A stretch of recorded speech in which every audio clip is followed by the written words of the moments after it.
Esta é uma reimaginação dramática da trajetória de Helena, focada na tensão entre sua realidade atual e a fraude que a destituiu de seu império. Ele gritou: "Ninguém me manda calar a boca para uma simples faxineira na frente de investidores milionários", mas ela tinha algo que ia deixar todos de boca aberta. Helena ajeitou o uniforme de brim azul pela última vez, sentindo o peso do balde plástico em contraste com a leveza das sedas que costumava vestir. Ao empurrar a porta de vidro do prédio mais luxuoso de São Paulo, o ar-condicionado gelado a atingiu como uma lembrança de sua antiga vida. O coração dela batia forte, não pelo esforço físico, mas pelo eco de seus próprios passos no mármore polido que ela mesma havia escolhido para o lobby anos atrás. Cada detalhe daquele átrio, desde a inclinação da recepção até a iluminação indireta, era um projeto de sua autoria, agora transformado em um cenário onde ela era apenas um vulto invisível. O salão principal estava sendo preparado para a festa de gala anual da Corporação Santana, e o brilho dos lustres de cristal parecia zombar de sua condição atual.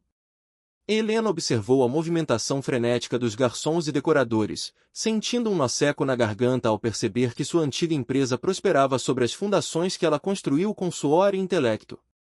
"Você é da equipe de limpeza", a voz cortante de uma supervisora interrompeu seus pensamentos, trazendo-a de volta à realidade brutal. "O serviço precisa estar pronto em 2 horas. Os investidores mais importantes do país estarão aqui, e não quero ver uma digital sequer nesses vidros." Helena apenas assentiu, respondendo com um sim, senhora. Pode deixar quase inaudível, enquanto baixava a cabeça para esconder o brilho de determinação em seus olhos. Trabalhando metodicamente, ela limpava cada superfície com uma precisão cirúrgica, transformando o ato de higienizar em um ritual de paciência. Suas mãos, que outrora assinaram contratos de 8 dígitos e selaram parcerias internacionais, agora seguravam borrifadores e panos de microfibra com a mesma dignidade. Ela não sentia vergonha, pois cada centavo daquele trabalho humilhante tinha um propósito sagrado: financiar o tratamento médico que mantinha seu filho vivo. No entanto, a entrada barulhenta de um grupo de homens internos sob medida fez seu sangue gelar. Entre gargalhadas e arrogância, Bruno Santana caminhava no centro do grupo, gesticulando como o dono do mundo.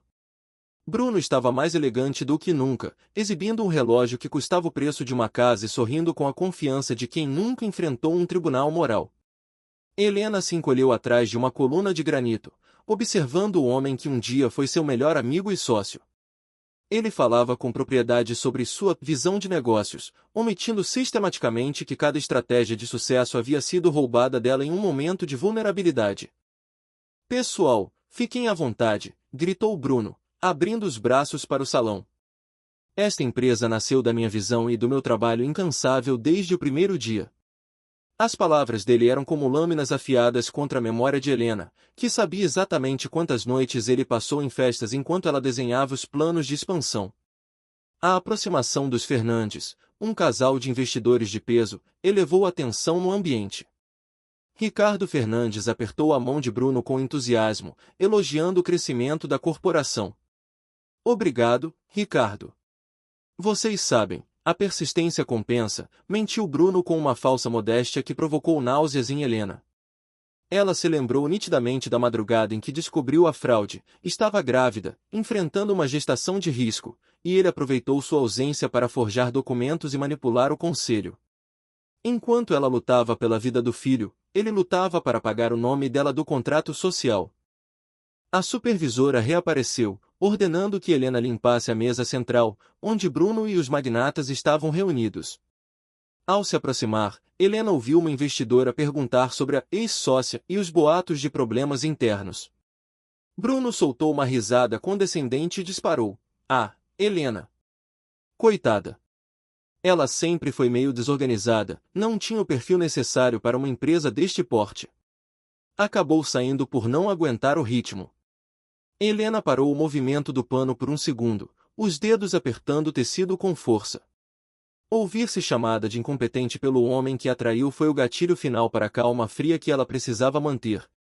"Que pena, mulheres empresárias enfrentam tantas dificuldades", comentou a investidora com um tom de falsa compaixão. Bruno continuou seu papel de mártir corporativo. Foi desafiador assumir tudo sozinho, mas decisões difíceis são necessárias para proteger o patrimônio. Não podia deixar o sentimentalismo afundar o negócio. Helena, a poucos centímetros dele, respirou fundo. Ela sabia que, guardado em sua bolsa velha no vestiário, havia um envelope que provava que as assinaturas de transferência nunca foram dela. O plano de Bruno de deixá-la na miséria tinha uma falha. Ele subestimou a inteligência de uma mãe que não tem nada a perder. O momento do confronto se aproximava conforme os convidados se acomodavam. Bruno, sentindo-se invencível, olhou de relance para a faxineira e estalou os dedos, apontando para uma mancha inexistente no tampo da mesa. Ei, você, capricha aqui. Não quero sujeira no meu grande dia, ordenou ele, sem sequer olhar para o rosto dela. Helena levantou a cabeça lentamente, os olhos encontrando os dele pela primeira vez em anos. O choque no rosto de Bruno foi instantâneo, a cor sumiu de suas bochechas e o sorriso arrogante congelou em uma máscara de puro terror. O silêncio que se seguiu foi pesado. Os investidores notaram a mudança brusca no anfitrião. Bruno tentou recuperar a compostura, mas a voz falhou. O que você está fazendo aqui? Sai agora, ele sibilou, tentando manter o controle diante dos milionários. Foi então que Helena, com a voz firme de quem nunca deixou de ser a dona daquele lugar, quebrou o protocolo. Ela não gritou, mas suas palavras cortaram o ar como um chicote, revelando para todos ali que a simples faxineira possuía as chaves de um segredo que destruiria o império de Santana em questão de minutos. Ela simplesmente sorriu, um sorriso gélido que prometia justiça, e retirou do bolso do uniforme um pequeno dispositivo de gravação e uma cópia da perícia grafotécnica que ele acreditava ter destruído. A sujeira deste lugar, Bruno, não sai com água e sabão, disse ela calmamente, enquanto os rostos dos investidores se transformavam de confusão em suspeita. A noite que deveria ser o triunfo final de Bruno Santana estava prestes a se tornar o palco da sua ruína pública, enquanto Helena, a verdadeiramente por trás da corporação, retomava o controle de sua própria história. Cada palavra era como um soco no estômago de Helena, mas ela continuou limpando a mesa, mesmo que já estivesse impecável, apenas para ouvir a profundidade da traição.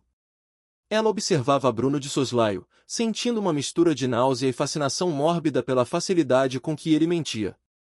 Ricardo Fernandes, o investidor, inclinou-se e perguntou em voz baixa se ela havia tentado processá-lo. Bruno deu de ombros, com um desdém que gelava o sangue. Tentou algumas coisas legais, mas não tinha base. Quando uma sociedade não funciona, o melhor é cada um seguir seu caminho. Ela acabou desistindo e sumiu, provavelmente está vivendo uma vida mais simples, mais adequada ao perfil dela. Helena mordeu o lábio com tanta força que sentiu o gosto metálico do sangue, lembrando-se de que a desistência fora, na verdade, uma escolha desesperada entre pagar advogados ou manter o filho vivo em uma UTI. O cinismo de Bruno não tinha limites, e ele calculava cada pausa dramática para pintar Helena como uma incompetente instável. Ele sabia que, sozinha e grávida, ela não teria fôlego para uma guerra jurídica contra o império que ele havia usurpado. Enquanto um garçom servia champanhe, Helena se afastou minimamente, mas seus ouvidos permaneciam atentos.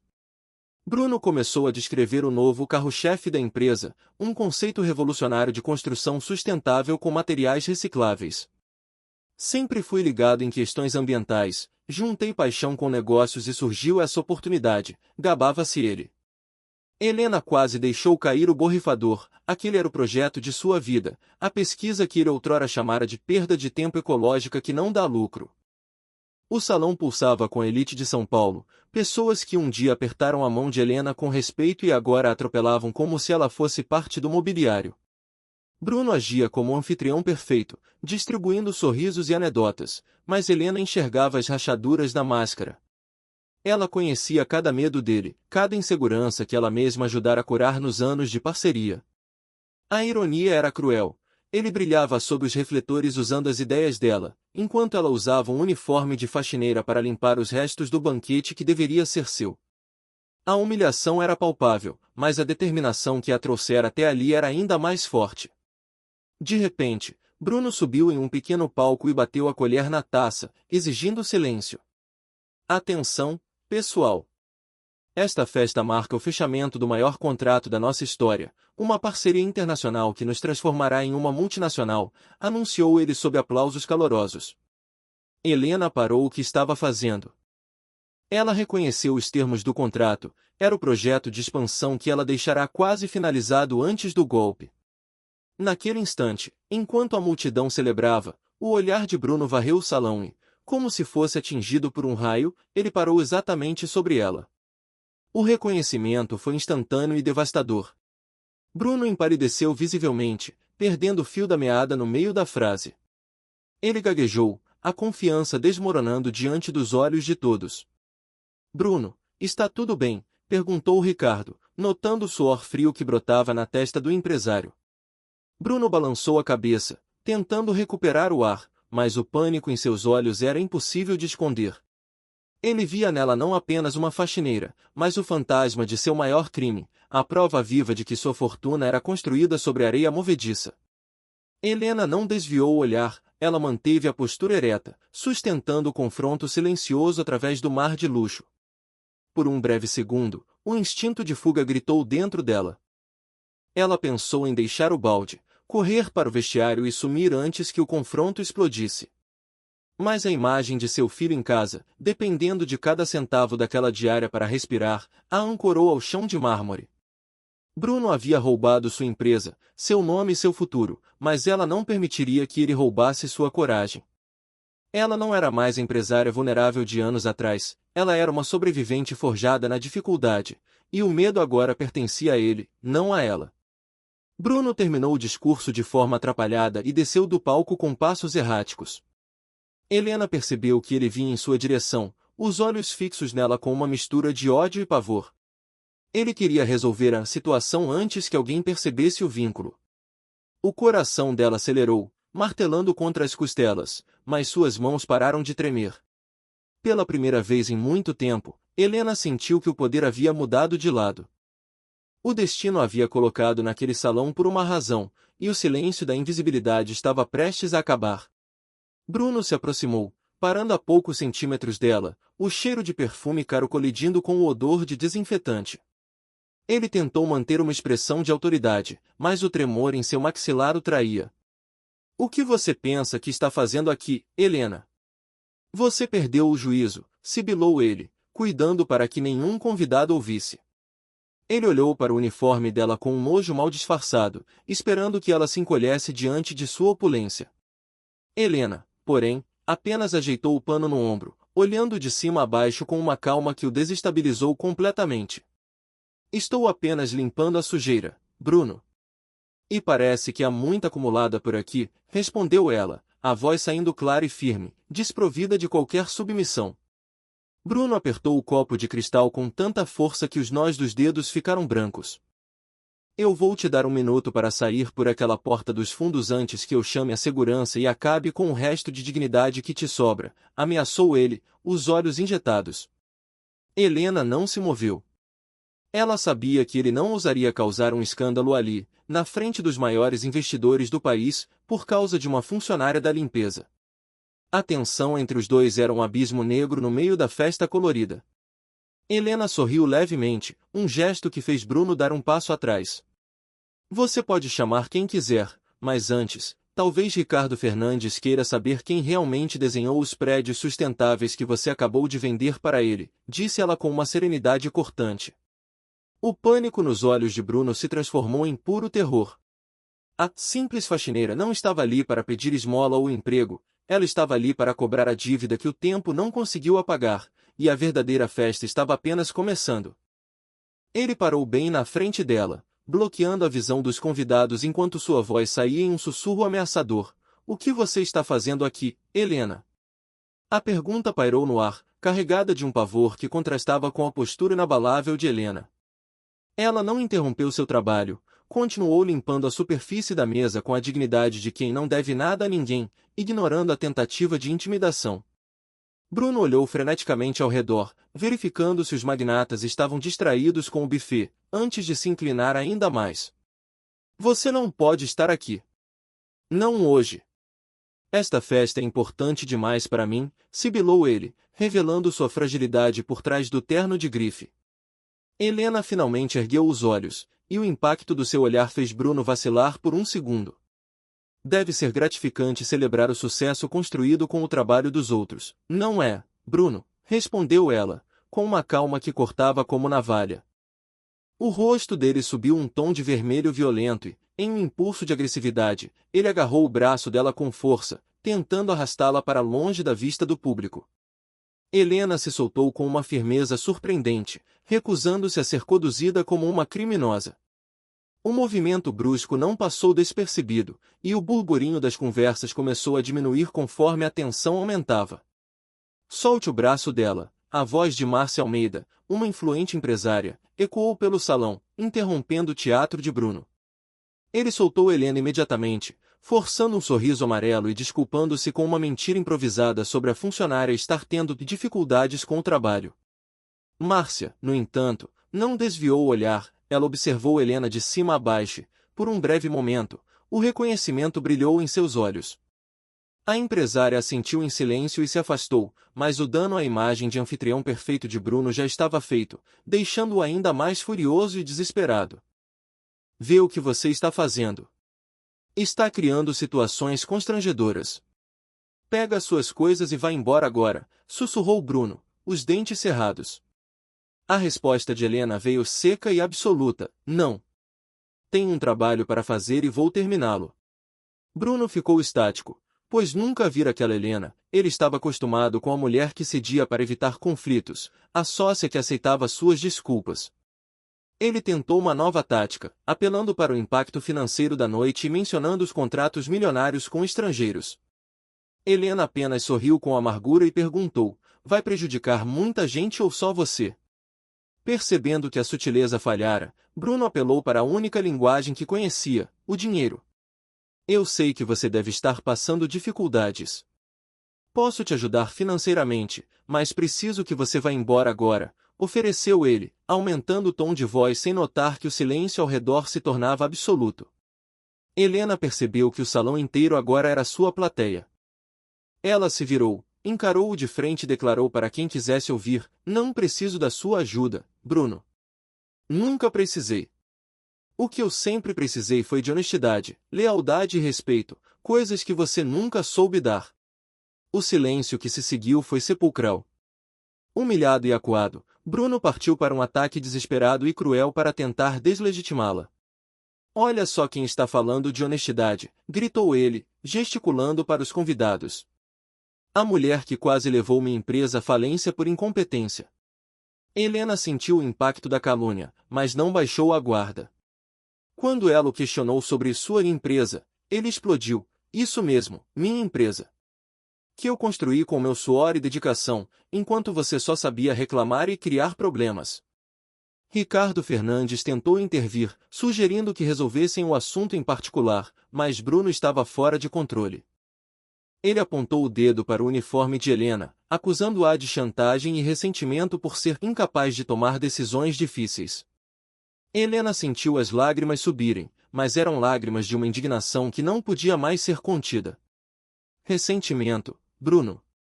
É assim que você chama o que sinto por ter sido traída pela pessoa em quem mais confiei, rebateu ela, enquanto o pânico começava a nublar os olhos do ex-sócio. Você foi incompetente.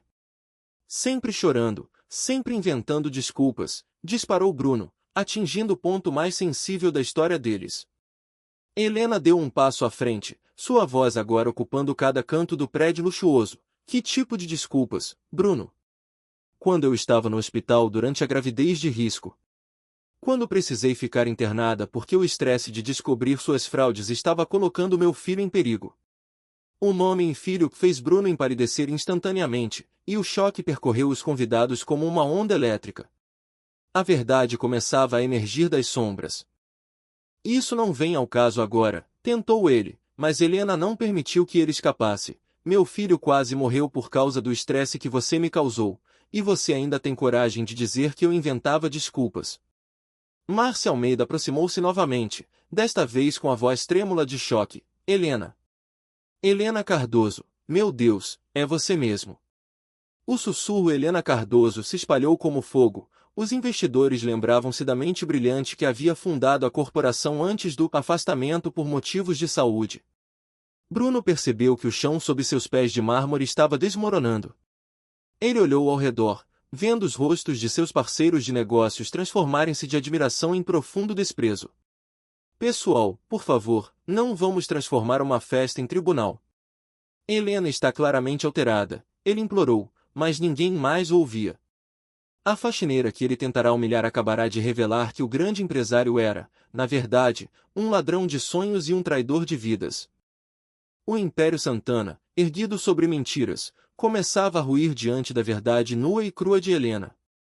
Bruno tentou desviar o foco, gritando que Helena estava apenas passando por dificuldades financeiras e tentando responsabilizá-lo por seus fracassos, mas ela repetiu a palavra fracassos com uma força que silenciou o ambiente.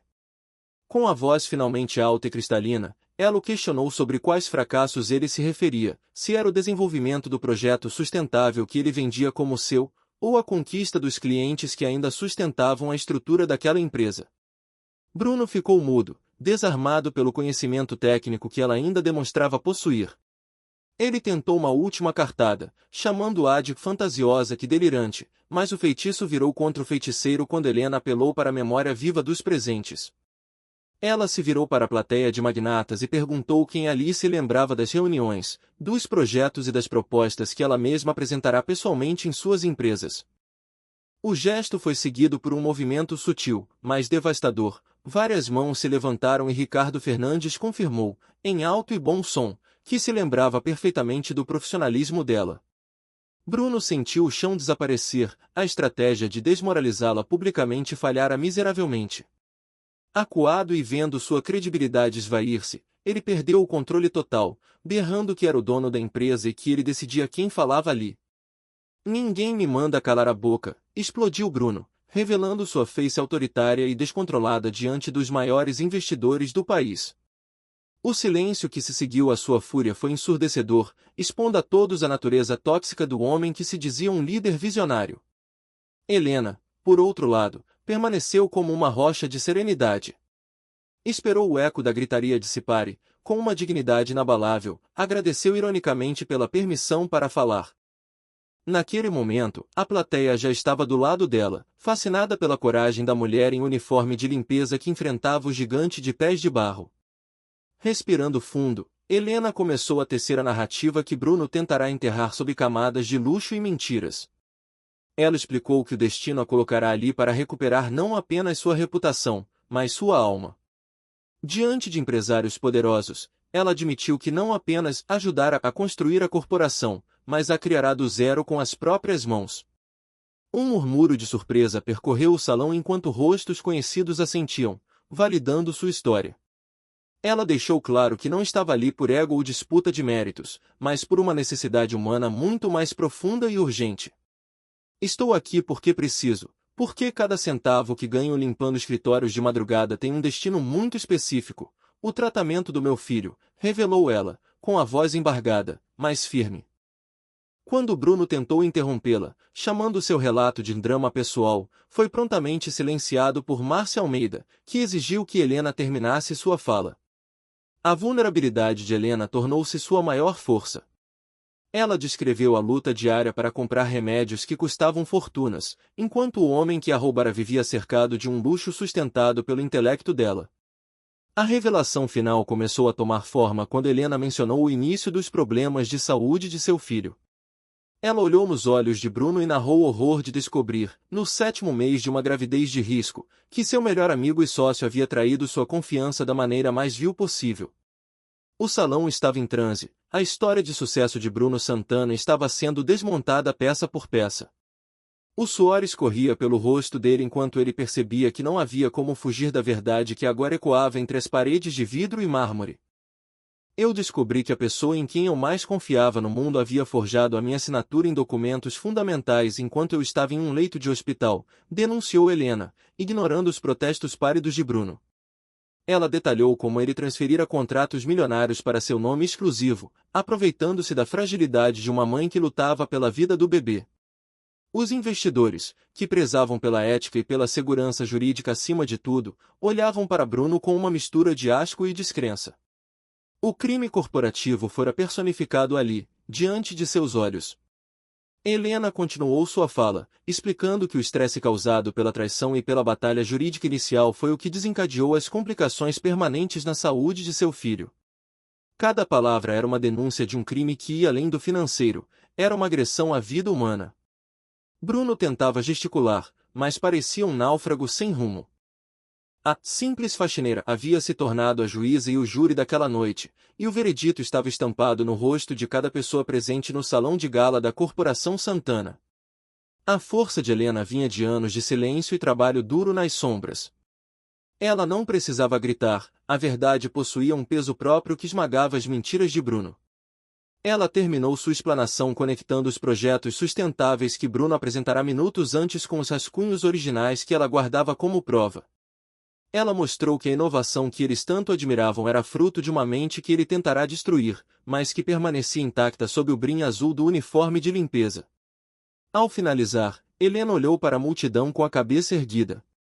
O salão, antes barulhento e festivo, agora parecia um tribunal solene. Bruno estava isolado no centro do mármore, um rei sem coroa e sem aliados. A jornada de Helena, da sala de reuniões para o balde de limpeza e de volta para a luz da verdade, estava completa. Ela não era apenas uma sobrevivente, ela era a legítima dona de tudo aquilo, e pela primeira vez em anos, ela se sentia verdadeiramente livre do peso da injustiça. Ele havia mudado a titularidade de contas bancárias e reescrito o contrato social para usurpar cada ação, mas Helena, com as mãos calejadas pelo trabalho honesto, revelou que a verdade não pode ser apagada por assinaturas falsas. O clima no salão luxuoso mudou drasticamente, o que parecia uma briga de funcionários tornou-se uma exposição de crimes corporativos graves. Investidores de renome trocavam olhares de puro choque e preocupação, percebendo que o sucesso da Corporação Santana estava alicerçado em fraude, estelionato e traição. Helena, mantendo uma calma cortante, ignorou o pânico crescente de Bruno e focou na audiência que agora pendia para o seu lado. Ricardo Fernandes, a voz da razão entre os milionários, questionou se ela tinha como comprovar acusações tão sérias.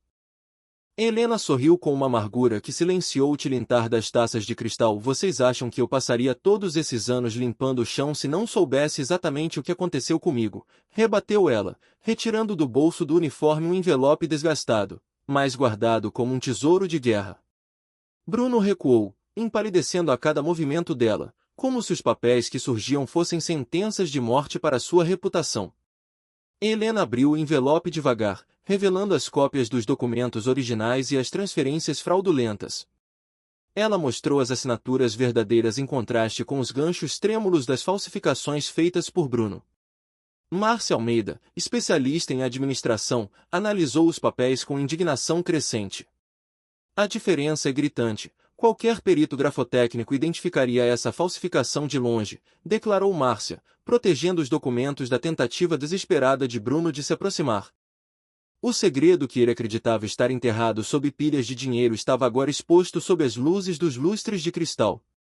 A narrativa de Helena avançou para a madrugada em que tudo ruiu. Com 7 meses de gravidez, sentindo o peso do cansaço e da intuição, ela fora ao escritório apenas para descobrir e-mails de Bruno orientando clientes a ignorá-la sob o pretexto de problemas pessoais.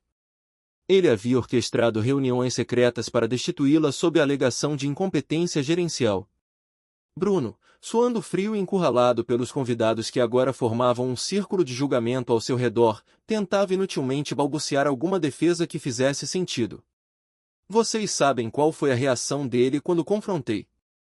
Ele disse que estava protegendo os negócios, alegando que uma mulher grávida não tinha condições de tocar uma empresa e que os clientes ficariam desconfortáveis com meus hormônios, denunciou Helena, provocando expressões de asco nas mulheres presentes. O argumento misógino de Bruno caiu como uma bomba de indignação no salão. Márcia Almeida balançou a cabeça com nojo, enquanto Helena revelava a ameaça final de Bruno. Ele tinha os recursos para arrastar processos por décadas, sabendo que ela não teria tempo nem dinheiro para brigar após o nascimento do filho. O silêncio no salão era pesado como chumbo enquanto Helena descrevia o cálculo frio de Bruno. Ele sabia que ela era órfã de recursos e família, dependente inteiramente do fruto de seu trabalho. Ricardo Fernandes aproximou-se de Bruno com uma seriedade gélida, citando crimes como apropriação indébita e estelionato. Bruno, completamente desmoralizado, tentou um último ataque desesperado, gritando que Helena estava tentando chantageá-lo por inveja do crescimento da empresa. Helena riu, um som seco e desprovido de alegria, questionando por que uma chantagista estaria ali segurando um pano de limpeza. A revelação mais dolorosa ainda estava por vir. Helena contou que 3 dias após descobrir a fraude, o estresse devastador causou o nascimento prematuro de seu filho. A criança passou 2 meses na UTI neonatal, e o salão ficou tão silencioso que se podia ouvir a respiração tensa dos presentes. Como eu ia gastar tempo e dinheiro brigando na justiça quando meu filho precisava de mim integralmente para sobreviver? Perguntou ela, com lágrimas finalmente escorrendo, mas a voz mantendo uma força sobrenatural que impedia qualquer interrupção. Bruno estava destruído. Ele havia contado com o silêncio eterno de Helena, mas não contará com a resiliência de uma mãe que aprendeu a lutar no escuro. Ela explicou que aceitara uma indenização miserável e assinará a saída da sociedade apenas para custear o tratamento médico urgente do filho. Quando o dinheiro acabou, ela tentou voltar ao mercado, mas descobriu que Bruno havia espalhado boatos de que ela era problemática e instável, fechando todas as portas corporativas de São Paulo. Alguns empresários baixaram a cabeça, reconhecendo, no fundo, que haviam ouvido e acreditado naquelas mentiras sem questionar. A sabotagem profissional de Bruno fora completa e eficaz, condenando a mente mais brilhante daquela corporação ao anonimato das madrugadas de limpeza. Helena, no entanto, não falava com o tom de uma vítima, mas de uma vitoriosa. Ela estava ali, de pé, vestindo seu uniforme com mais orgulho do que Bruno vestia seu terno de $3.000, provando que a dignidade não pode ser comprada nem roubada. O salão de festas da Corporação Santana não era mais um local de celebração, mas um cenário de retribuição. Helena terminou seu relato olhando para os investidores, que agora se afastavam fisicamente de Bruno como se ele fosse contagioso. A festa havia acabado para o falso prodígio. O envelope amassado de Helena havia se tornado a escritura de sua volta, e todos ali sabiam que, a partir daquela noite, o nome Santana seria sinônimo de fraude, enquanto o nome Cardoso voltaria a brilhar com a força da verdade. Aí eu descobri que a vida ensina a humildade de um jeito muito doloroso. Comecei limpando casas, depois escritórios pequenos, e hoje limpo prédios de madrugada para poder estar com meu filho durante o dia. O desabafo de Helena pairou sobre o salão como uma nuvem carregada de realidade. A emoção era palpável. Empresários que minutos antes discutiam margens de lucro agora enxugavam lágrimas, confrontados com a face invisível da sobrevivência. Helena olhou para Bruno uma última vez, não com ódio, mas com uma superioridade moral que nenhum saldo bancário poderia comprar. Ela afirmou não buscar vingança, apenas o sustento honesto que a dignidade exige. Bruno estava destroçado, uma ruína humana em um terno caro. A derrota moral diante de seus pares era absoluta. Helena, percebendo que o silêncio dos convidados era um convite à verdade plena, decidiu que não deixaria nenhuma sombra para trás. Eu perdoei o que ele fez comigo, mas nunca vou perdoar o que ele fez com meu filho, sentenciou ela. A frase ecoou pelas paredes de cristal como um veredito final. Bruno, encostado na parede e suando frio, torcia para que o amor que um dia compartilharam servisse de escudo, mas Helena estava ali para exercer a justiça da memória. A voz de Helena baixou para um sussurro que, paradoxalmente, pareceu gritar aos ouvidos de todos. Tem uma coisa que eu ainda não contei, Bruno e eu não éramos apenas sócios. Éramos namorados há 3 anos quando descobri que estava grávida, revelou. Um murmúrio de choque percorreu o salão. A complexidade da traição ganhava contornos de crueldade pessoal. Ela descreveu a alegria inicial de Bruno, as promessas de uma família e de um império construído para o herdeiro, promessas que murcharam assim que a gravidez tornou-se um obstáculo para a produtividade da empresa. Quando as complicações médicas surgiram e o repouso tornou-se vital, a face sombria de Bruno emergiu. Ele disse que eu estava sendo dramática, usando a gravidez como desculpa para não trabalhar, e começou a me excluir das operações, relatou Helena sob os olhares de repulsa das empresárias presentes. A covardia dele era exposta em detalhes, as reuniões secretas, as decisões tomadas à revelia e a transformação da vulnerabilidade de Helena em uma ferramenta de despejo societário. A indignação coletiva crescia a cada frase, transformando a festa de gala em um tribunal de consciência. O ponto de ruptura foi a internação de Helena por risco de morte para o bebê. Em vez de apoio, ela recebeu o desprezo corporativo. Bruno disse que não podia bancar uma sócia parada, que eu era egoísta por priorizar a gravidez em vez da empresa, disse ela, fazendo aspas com os dedos. Foi nesse período, enquanto ela lutava pela vida do filho em um leito de hospital, que ele operou a transferência final dos bens. Bruno mantinha os olhos fixos no chão, incapaz de sustentar o peso da própria infâmia diante de Ricardo Fernandes e outros gigantes do mercado. Ricardo explodiu em uma exclamação de revolta, chamando as ações de Bruno de imperdoáveis. Mas Helena, com um sorriso triste, sinalizou que o pior ainda estava por vir. O pânico nos olhos de Bruno era quase físico, ele sabia qual segredo estava prestes a ser desenterrado. Quando meu filho nasceu prematuro e foi para a UTI, eu liguei para o Bruno desesperada, precisando do pai da criança ao meu lado, contou ela, a voz tremendo pela primeira vez. O silêncio era tão absoluto que se podia ouvir o tilintar distante de um talher na cozinha. A resposta de Bruno àquele chamado desesperado foi o golpe de misericórdia no caráter que ele tentava sustentar. Ele não apareceu no hospital, mandou uma mensagem dizendo que estava ocupado com os negócios, revelou Helena, provocando exclamações de horror. Márcia Almeida chorava abertamente ao imaginar a solidão daquela mãe. Por 2 meses, Helena enfrentou corredores de hospital e orações solitárias enquanto o homem que jurara amor estava ocupado demais lucrando com um roubo que acabará de consolidar. Você não apareceu nenhuma vez, Bruno. Nem uma única vez para ver seu próprio filho lutar pela vida, afirmou ela, cortando qualquer tentativa de defesa dele com uma firmeza avassaladora. Bruno recuou, chocado com a força da mulher que ele acreditava ter enterrado sob camadas de miséria e silêncio. Ele tentou balbuciar algo, mas Helena não lhe deu espaço.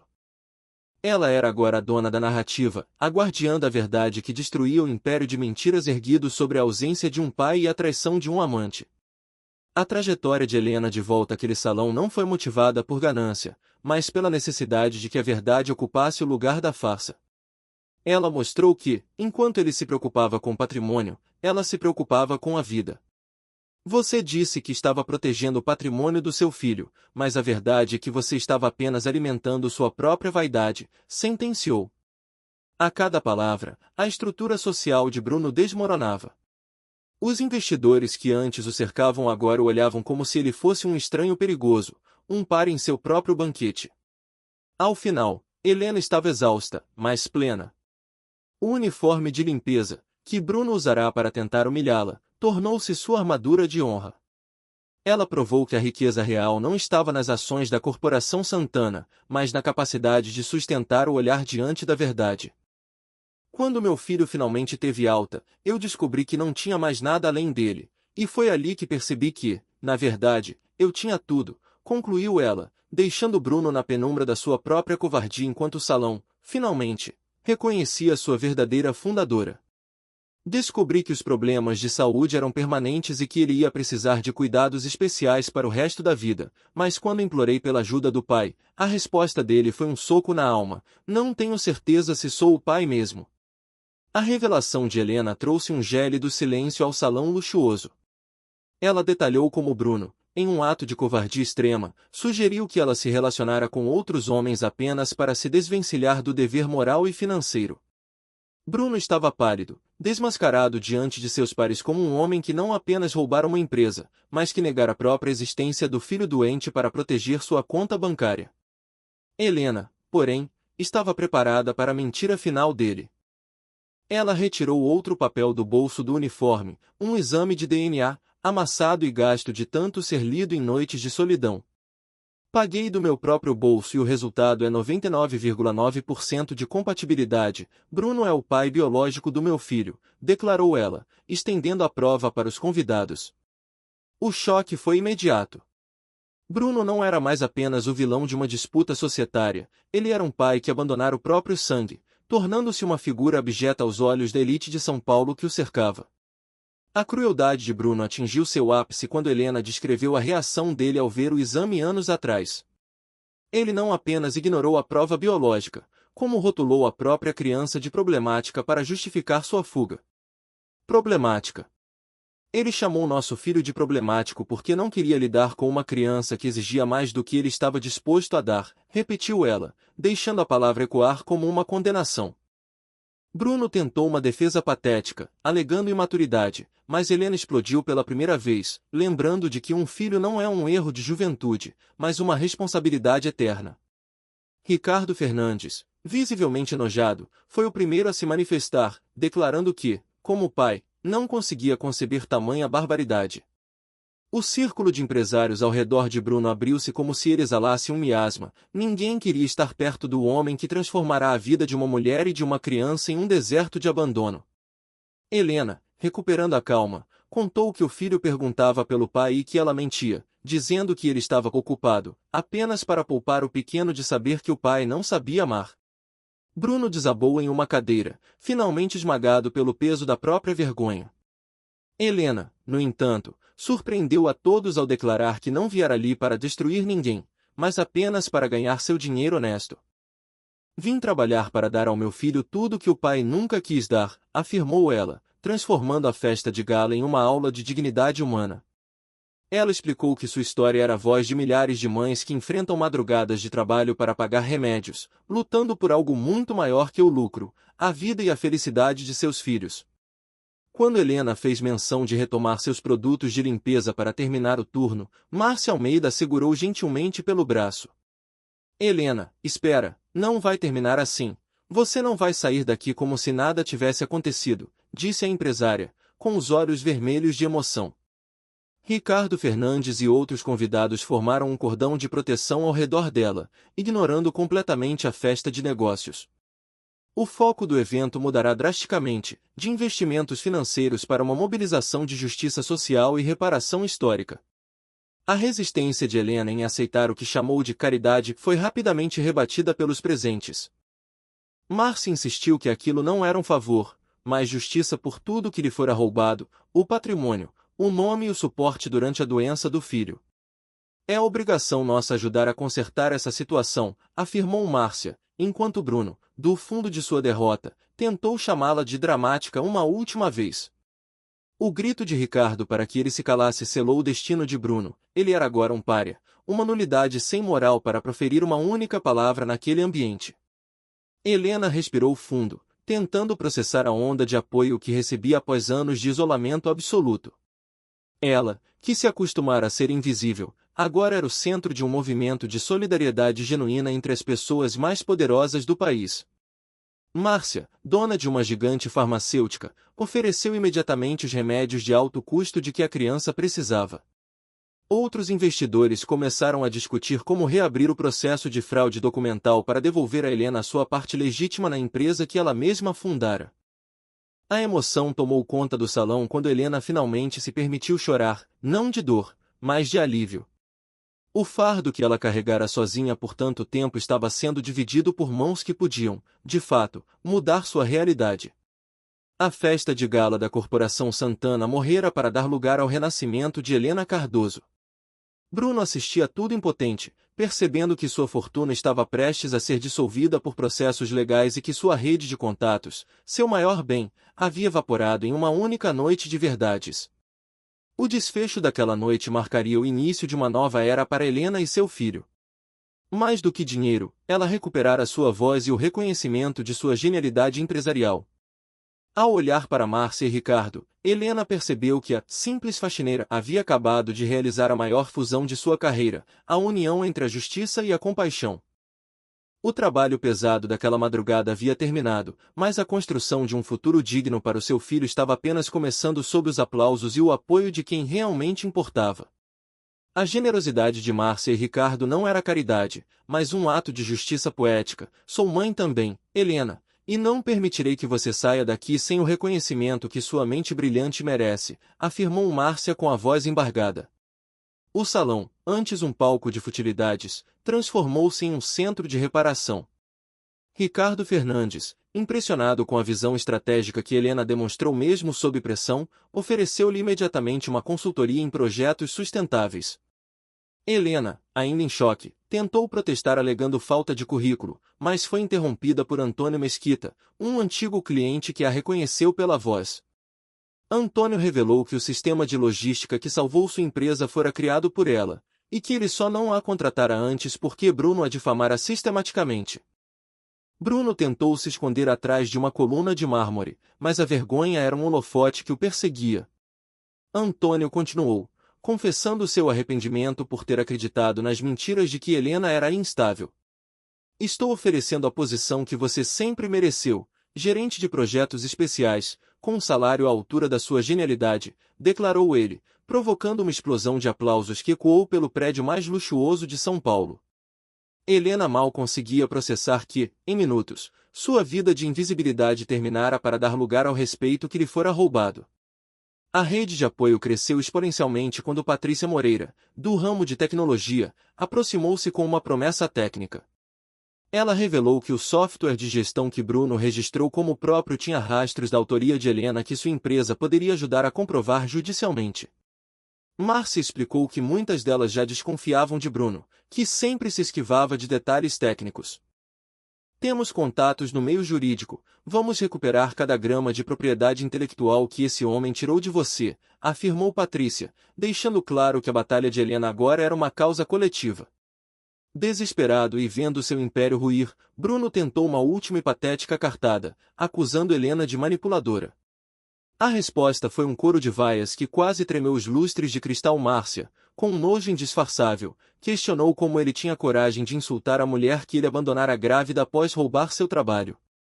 Você é um ser humano desprezível, Bruno, suas atitudes já explicaram tudo o que precisávamos saber, sentenciou Ricardo, bloqueando qualquer tentativa de defesa do farsante que agora gaguejava diante da elite que antes o idolatrava. Helena observava a cena com uma incredulidade mansa, perguntando como podiam confiar nela se mal a conheciam.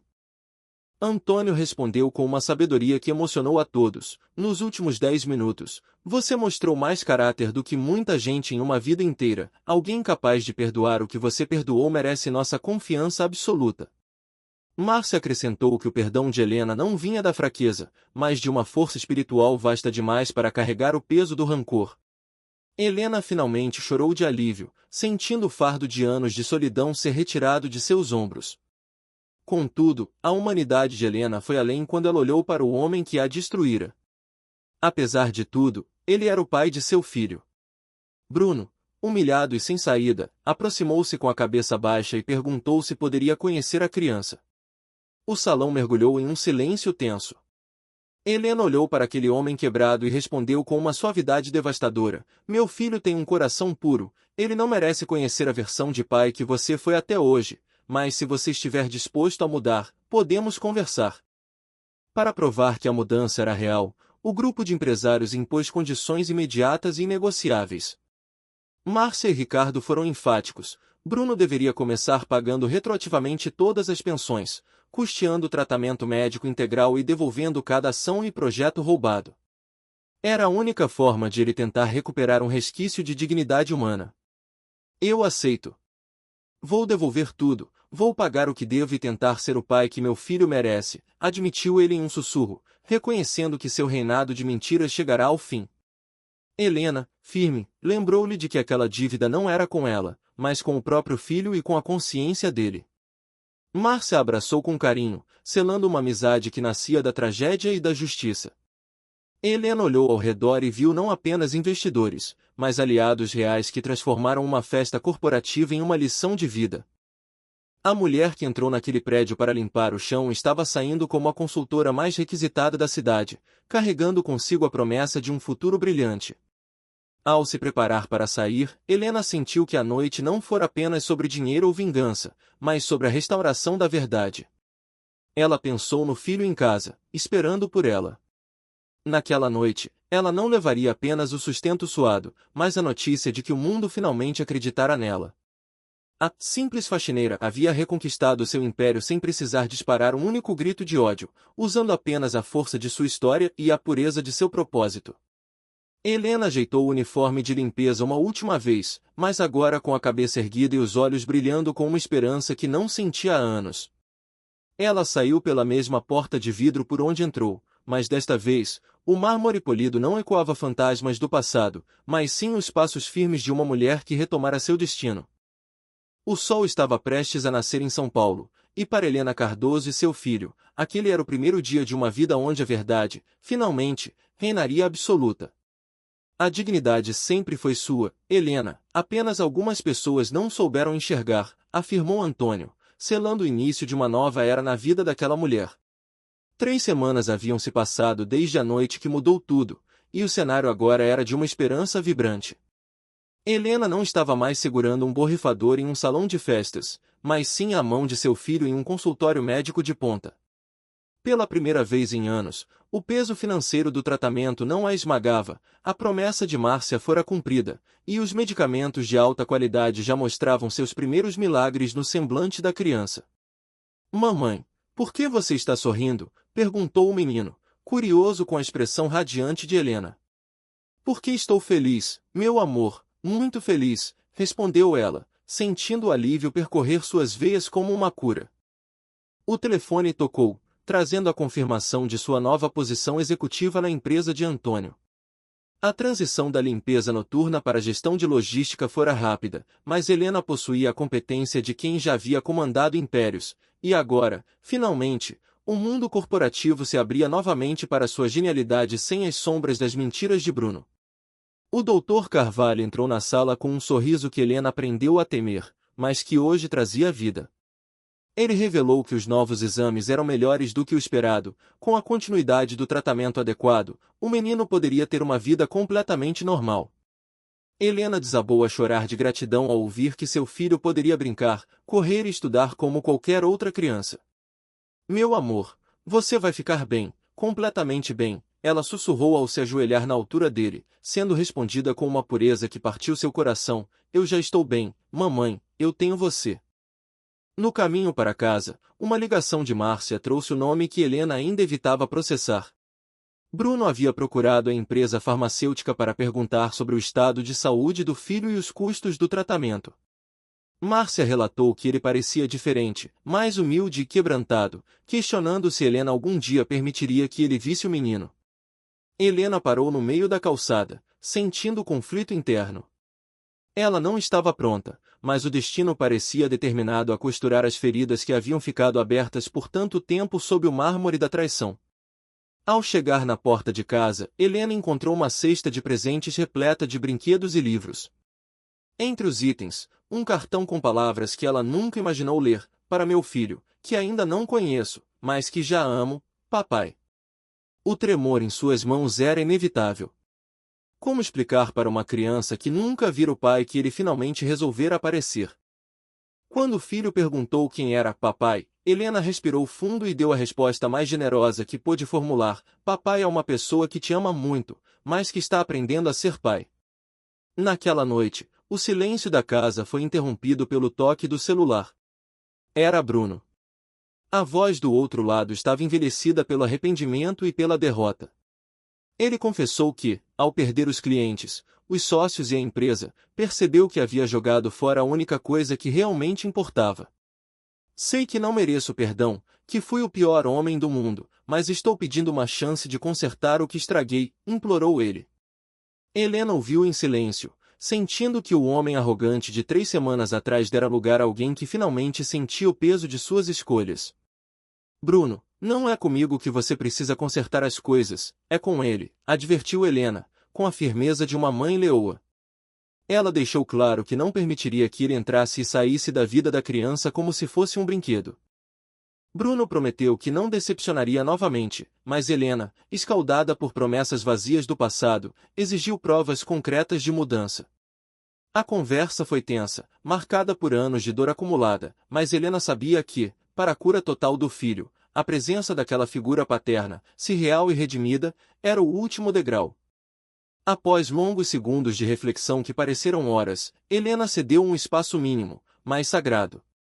Sábado, 2 horas da tarde, no parque perto de casa, determinou ela, estabelecendo o limite que ele não poderia ultrapassar. Bruno agradeceu com uma voz embargada, ciente de que receberá uma misericórdia que não merecia. Helena desligou o telefone e sentou-se no sofá, deixando as lágrimas fluírem livremente. Não eram lágrimas de tristeza pela perda da empresa, nem de ódio pelo golpe sofrido, eram lágrimas pelo encerramento de um ciclo de sofrimento e pelo início de um perdão necessário. Ela olhou para o quarto onde o pequeno dormia e percebeu que a justiça não se resumia a recuperar ações ou cargos de diretoria. A verdadeira justiça estava acontecendo ali, no silêncio de uma casa que agora tinha remédios no armário, comida na mesa e um futuro sem limites para uma criança inocente. O uniforme de limpeza, guardado em um canto como uma lembrança de sua batalha, já não definia quem ela era, mas sim a força que ela possuía. Helena Cardoso voltará ao topo, mas não pelo dinheiro, e sim pela integridade de sua alma. A história que começou com um grito de arrogância no prédio mais luxuoso de São Paulo terminava com o sussurro de uma promessa de encontro em um parque de bairro. Helena sabia que o caminho para a reconstrução daquela família seria longo e incerto, mas ela não tinha mais medo. Com o apoio de Márcia, Antônio e Ricardo, e com a saúde do filho restaurada, ela estava pronta para enfrentar qualquer desafio. O sol se pôs naquela noite trazendo a paz que Helena buscava desde o dia em que descobriu a traição, a paz de saber que, no final, a verdade e o amor sempre encontram o caminho de casa. No sábado, Helena chegou ao parque com o coração disparado e, ao ver Bruno sentado num banco, apresentou-o ao pequeno com uma doçura que selou o destino daquela família. Meu amor, este é seu papai. O menino, com a curiosidade pura da infância, perguntou se ele era mesmo seu pai. Bruno, ajoelhado no cascalho do parque e com os olhos inundados de lágrimas, pediu perdão pela demora, ouvindo da criança que tudo bem, pois a mamãe já havia explicado que ele estava aprendendo a ser papai. Aquele abraço inaugural, assistido por Helena entre a alegria e o medo, marcou o fim de uma era de abandono e o nascimento de uma esperança que, embora frágil, era real. Um ano depois, o mesmo salão que testemunhou a humilhação de Helena tornou-se o palco de seu triunfo absoluto. Ela não vestia mais o brim azul da faxina, mas sim a elegância de quem foi eleita a empresária do ano. No exato local onde Bruno um dia gritara que ninguém a mandaria calar a boca, Helena subiu ao palco sob aplausos ensurdecedores para ser homenageada por revolucionar a logística sustentável no Brasil. O destino, com sua ironia poética, transformará o mármore da opressão no pedestal de sua glória, reconhecendo a mente brilhante que a fraude tentou apagar. Obrigada por este reconhecimento, mas quero dedicar este prêmio a todos que um dia foram subestimados ou abandonados, mas nunca desistiram de acreditar no próprio valor, declarou Helena, com a voz firme ecoando no silêncio reverente do salão. Sem qualquer vergonha, ela lembrou a todos que estivera ali como faxineira e que aquele fora seu emprego mais digno, pois a ensinara que nenhum trabalho é pequeno quando se luta por algo maior. Bruno, sentado ao lado do filho na plateia, limpou uma lágrima discreta, orando a segunda chance que receberá da mulher que ele outrora tentará destruir. O discurso de Helena foi uma lição de resiliência que emocionou até os investidores mais endurecidos. Ela afirmou que seu filho a ensinou que a vida não se mede pelo que se perde, mas pelo que se reconstrói. Ao descer do palco, foi recebida por uma ovação de pé. Márcia Almeida abraçou-a, chorando ao ver que era possível perdoar sem ser fraca. Ricardo Fernandes também se aproximou, revelando que a história de Helena mudará permanentemente a forma como ele tratava seus próprios funcionários, humanizando suas relações profissionais. Antônio Mesquita, radiante, trouxe notícias de que o projeto sustentável de Helena ganhará atração internacional e que empresas europeias desejavam implementar sua metodologia. Helena estava prestes a se tornar uma referência mundial em sua área. Enquanto processava o sucesso, sentiu o puxão em seu vestido, era o filho, dizendo que estava feliz por ter pai e mãe juntos cuidando dele. Bruno aproximou-se e ajoelhou-se ao lado da criança, reafirmando sua gratidão por ter recebido a oportunidade de ser pai, completando o círculo de reconciliação familiar. Helena, como você conseguiu perdoar tanto? Perguntou Márcia, intrigada com tamanha nobreza de espírito. Helena explicou que o perdão não é sobre quem magoou, mas sobre a própria liberdade. Carregar rancor é como beber veneno esperando que o outro morra. Perdoar foi o que me libertou para recomeçar, explicou ela. Patrícia Moreira, a empresária de tecnologia, trouxe o toque final de justiça, a comprovação legal de todas as autorias de Helena, garantindo-lhe royalties e uma renda passiva vitalícia por suas criações originais. Além da restituição financeira, Patrícia ofereceu a Helena uma sociedade formal em sua empresa de tecnologia. Helena olhou para o filho brincando com Bruno e percebeu que a vida tem um jeito especial de consertar as coisas quando não se desiste da luta. Ela não era apenas uma funcionária de elite, agora, ela era dona de seu próprio destino comercial e intelectual. A recuperação da dignidade fora completa. O nome Cardoso agora era sinônimo de inovação, ética e sucesso inabalável. Ao final da festa, enquanto saíam do prédio luxuoso, o menino pediu ao pai uma história para dormir. Bruno, com a permissão de Helena, escolheu contar a história de dois amigos que se perderam no caminho, mas encontraram um tesouro no final. Que tesouro? Perguntou a criança. Você, meu filho, você, respondeu Bruno, segurando a mão do pequeno com uma firmeza que prometia nunca mais soltar. Helena observou os dois se afastarem, sentindo que a dor do passado finalmente fora transmutada em uma força serena e construtiva. Chegando em casa, Helena sentou-se na varanda sob as estrelas e enviou uma mensagem a Bruno, agradecendo por ter se tornado o homem que o filho precisava. A resposta dele, rápida e humilde, reconhecia que nunca é tarde para fazer o certo. Helena guardou o telefone e sorriu para a noite paulistana. Ela dormiu com o coração em paz absoluta, sabendo que a jornada, embora marcada por cicatrizes profundas, fora o solo fértil onde floresceu a versão mais poderosa e humana de si mesma. A vida de Helena Cardoso tornou-se uma lenda nos círculos empresariais, não apenas pelos números alcançados, mas pela lição de humanidade que ela deixou cravada naquele mármore polido. Ela provou que o verdadeiro poder não reside em calar os outros, mas em ter a coragem de levantar-se e falar a própria verdade. O amanhã agora reservava apenas horizontes vastos para ela e seu filho, selando uma história onde a queda serviu apenas para tornar o voo final muito mais alto e inspirador.